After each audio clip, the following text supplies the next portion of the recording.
Halo, kembali lagi di Klinik Bimbel. Kali ini kita mau membahas latihan soal tentang termokimia. Langsung saja kita ke soal nomor 1. Kalor yang dihasilkan dari pelarutan CaCl2 dengan Mr111 di dalam air digunakan pada kantong penghangat P3K. Jadi kita punya reaksi seperti ini. Lalu, suhunya naik dari 25 menjadi 35 derajat ketika digunakan. Jika kapasitas kalornya diketahui 418, maka yang ditanyakan adalah massa CaCl2. Oke, biar tidak bingung kita tulis terlebih dahulu data yang sudah diketahui. Yang pertama itu ada Mr CaCl2 111, kemudian kita punya delta T ya. Delta T berarti 35 derajat dikurangi 25 derajat. Lalu kapasitas kalor C besar 418 Joule per derajat Celcius, dan yang ditanyakan itu adalah gram. Kemudian jangan lupa kita juga punya delta H. Delta H-nya berapa? Min 83,6 kilojoule untuk 1 mol ya, untuk 1 mol CaCl2. Oke. Jadi kita punya rumus di dalam entalpi itu adalah Q sama dengan mol dikali delta H. Atau rumus kedua itu ada Q sama dengan MC delta T. Atau rumus yang ketiga kita ada Q sama dengan C besar dikali delta T. Ini adalah C kecil ya. Nah, kalau C yang ini itu kapasitas kalor. Maka kita bisa menggunakan perpaduan dari ketiga rumus ini. Nanti disesuaikan apa yang kita butuhkan. Misalkan kita menggunakan rumus pertama di mana Q sama dengan mol dikali delta H. Karena yang ditanyakan adalah gram, kita seharusnya bisa menggunakan rumus kedua atau rumus pertama, ya kan? Tetapi untuk di rumus kedua itu kita nggak tahu ininya nih, C kecilnya. C kecil itu berarti kalor jenis. Nah, sehingga yang memungkinkan kita menggunakan cara pertama atau rumus pertama. Nah, di sini itu kita untuk mendapatkan massa berarti kemungkinan besar bisa didapatkan dari mol, karena mol itu kan gram per mr ya. Berarti kita cari mol sama dengan Q per delta H. Nah, di soal itu kan kita tidak tahu nilai Q-nya atau tidak diketahui pada soal. Berarti kita gunakan rumus yang ketiga. Nanti kita ubah menjadi C besar dikali delta T per delta H. Sehingga mol sama dengan C besar yaitu 418 dikali delta T. Delta T-nya adalah 10 dibagi delta H. Delta H-nya itu adalah 83 kilojoule, kita ubah menjadi joule berarti kita kali 1000 ya. Nah, seperti ini. Maka nanti akan didapatkan molnya itu sebesar 0,05 mol. Selanjutnya, mol itu punya rumus gram per mr. Kalau kita mau cari gramnya, berarti nanti mol dikali dengan mr. Molnya itu adalah 0,05, mr-nya, mr dari CaCl2 itu tadi 111. Jadi nanti didapatkan 5,55 gram. Jawaban yang tepat adalah B.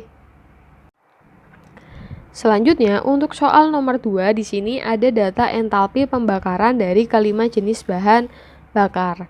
Yang ditanyakan pembakaran 1 gram bahan bakar itu yang menghasilkan energi paling besar adalah titik.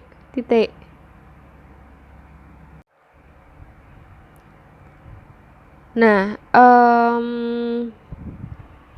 ingat tadi di soal nomor 1 itu kita punya rumus kalor sama dengan MC delta T atau C besar dikali delta T atau mol dikali delta H.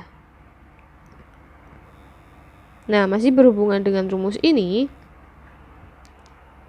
jadi kita disuruh cari energi. Energi itu sama aja dengan kalor. Jadi kita mau cari Q. Cuman untuk rumus pertama dan rumus kedua itu kita tidak bisa gunakan karena tidak ada datanya, tidak ada kalor jenis atau tidak ada kapasitas. Sehingga yang memungkinkan kita akan gunakan dari rumus ketiga. Nah, rumus ketiga itu adalah mol dikali delta H. Artinya apa? Kita kan disuruh mencari energi yang terbesar ya, berarti Q yang paling tinggi.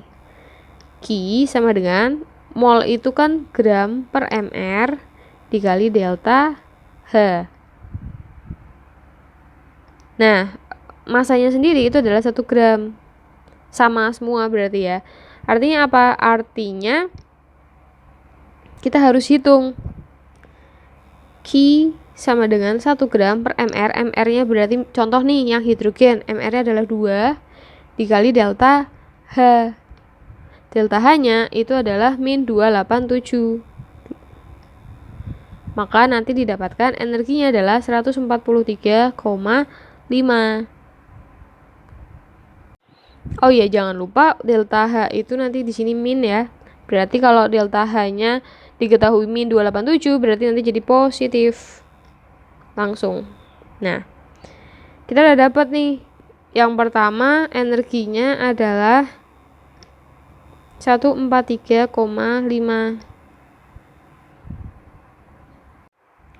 Selanjutnya untuk yang kedua atau kalau energi yang kedua itu nanti ketika kalian hitung didapatkan 50,18.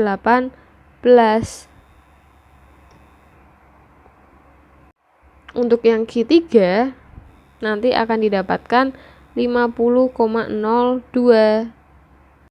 Lalu yang keempat nanti akan didapatkan 49,45.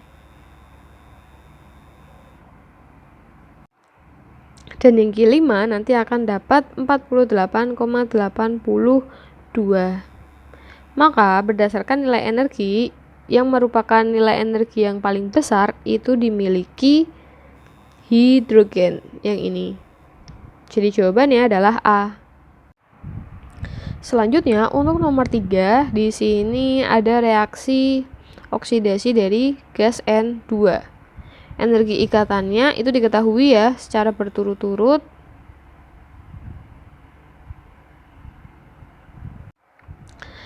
Di sini sepertinya ada kesalahan data soal. Jadi untuk ikatan O sama O itu memiliki energi yang O-nya adalah 494. Sedangkan N sama N-nya adalah 946. Nah, kemudian yang ditanyakan adalah energi ikatan dari NO-nya. Oke, jadi kita perlu tahu dulu atau reminder lagi, kita punya rumus untuk menghitung delta HF energi ikat atau pemutusan ikatan. Gini aja. Itu adalah energi ikatan itu punya rumus delta HR sama dengan D reaktan dikurangi D produk. D itu singkatan dari energi ikatan. Jadi biar nggak kepanjangan. Nah, reaktan, jadi kalau misalkan kita punya misalkan punya reaksi nih N2 ditambah O2 itu menjadi 2NO, maka yang ini itu disebut sebagai reaktan dan yang ini itu disebut sebagai produk. Nah, pada soal itu delta H-nya diketahui plus 181. Tetapi ingat, ini itu plus 181 itu untuk 2 mol karena di sini ada koefisiennya. Jadi, kalau kita mau cari satuan molnya atau kalau mau cari 1 mol itu kita bagi 2 dulu. Delta H sama dengan plus 181 dibagi 2 dari koefisien. Kenapa sih Kak kita perlu membagi dua, atau biarin aja kan harusnya? Oke, jadi gini, kenapa kita harus cari delta H yang per molnya? Karena untuk energi ikat dari O sama N-nya itu diketahui kilojoule per mol. Jadi dia untuk satuan mol. Nah, maka kita bagi dua. Jadi biar sama-sama per mol. Nanti akan didapatkan 90,5. Berarti nanti reaksinya ada perubahan. Karena semuanya dibagi dua, berarti kita punya setengah N2 ditambah setengah O2 menjadi NO. Ini adalah reaksi yang baru. Berarti nanti untuk delta HR itu adalah reaktan yang ini, berarti setengah dikali energi ikat NN kita tambah dengan setengah energi ikat O dikurangi energi ikat dari si NO. Nah, kita mau cari energi ikat NO-nya, atau kita tulisnya gini. Nah, delta HR-nya berarti kan delta HR dari seluruh reaksinya, yaitu kita menggunakan delta H yang ini, yang sudah kilojoule per mol. Berarti 90,5 dikali setengah dikali 946 ditambah setengah dikali 494 dikurangi NO. Selanjutnya NO-nya biar positif kita pindah ya. NO sama dengan 473 ditambah 247. Lalu nanti dikurangi 90,5.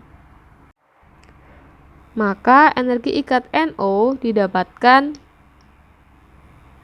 720 dikurangi 90,5. 629,5 kilojoule per mol. Itu adalah energi ikat dari NO. Maka jawaban yang benar itu adalah B. Selanjutnya, untuk soal nomor 4, di sini diketahui entalpi dari pembentukan NO90, O2 0, NO itu 34.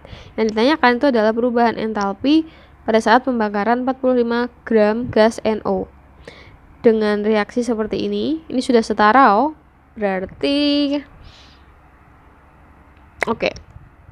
Untuk perubahan entalpi, kita punya rumus delta H sama dengan delta HR ya, delta HF dari produk dikurangi delta HF dari reaktan. Jadi kebalikan dari energi ikat. Kalau energi ikat tadi reaktan dikurangi produk.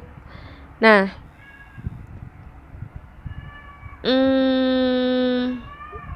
berarti yang berperan sebagai produknya itu adalah yang ini. Dan ini adalah reaktan. Tetapi jumlah reaksinya itu kan belum 1 mol ya, karena ada koefisien 2. Jadi nanti aman ya, kita akan bagi dulu reaksinya. Sebentar. 2NO ditambah O2 menjadi 2NO2. Kita bagi dengan 2, berarti dapat NO plus setengah O2 menjadi NO2. Selanjutnya kita bisa hitung delta HR itu adalah produk, berarti yang ini nilainya adalah berarti yang ini ya, 34 dikurangi reaktannya itu NO senilai 90 ditambah O2, O2-nya adalah 0. Berarti 34 dikurangi 90. Maka nanti akan didapatkan min 56 kilojoule per mol. Itu adalah delta HR. Kemudian yang ditanyakan apa? Yang ditanyakan adalah perubahan entalpi pada pembakaran 45 gas dari NO. Oke, jadi kita cek dulu nih. Ini kan per mol ya, kita udah dapat. Sekarang kita hitung mol dari NO-nya, yaitu 45 gram dibagi 30. Nanti dapat 1,5 mol. Artinya apa? Artinya delta HR itu mengalami perubahan, berarti 1,5 dikali min 56. Nanti didapatkan min 84 kilojoule. Jadi jawaban yang tepat adalah B. Selanjutnya untuk soal nomor 5, jadi ada reaksi pembakaran dari CS2 dengan reaksi seperti ini. Kita cek dulu sudah setara atau belum. O-nya di kiri itu 6, yang di kanan itu 2 plus 4. Berarti sudah setara ya, 6 sama-sama 6. Kemudian delta HF dari CO sama SO2 itu sudah ada. Lalu yang ditanyakan adalah entalpi pembakaran 7,6 gram CS2 pada keadaan standar adalah titik-titik. Oke, jadi reaksinya adalah seperti ini. Sudah kita tulis ulang, kemudian yang diketahui data ini. Yang ditanyakan itu adalah entalpinya ketika akan dibakar 7,64 gram. Oke, berarti kita langsung hitung aja menggunakan rumus delta H reaksi atau entalpi. Itu adalah delta H dari produk dikurangi delta H reaktan. Maka delta HR produknya berarti CO2 ditambah 2SO2 dikurangi CS2 ditambah 3O2. Nilai delta HF-nya ya. CO2 kan koefisiennya 1. Berarti kita langsung pakai yang ini. Menjadi 1 dikali min 393,5. Tetap 1 ya nanti. Lalu ditambah 2 dikali SO2-nya kita pakai yang ini. Min 296,8 dikurangi CS2-nya min 115,3 ditambah 3 kali O2-nya itu 0 karena dia unsur bebas atau unsur tunggal, sehingga nanti didapatkan min 987,1 ditambah 115,3, maka nanti didapatkan min 871,8 kilojoule per mol. Nah, kita cek dulu nih untuk mol yang paling baru itu adalah 7,6 gram CS2 dibagi MR-nya yaitu 76, dapat 0,1. Jadi entalpi pembakaran untuk 0,1 mol itu adalah 0,1 dikali min 871,8, maka didapatkan min 87,18 kilojoule. Jawaban yang tepat itu adalah yang B.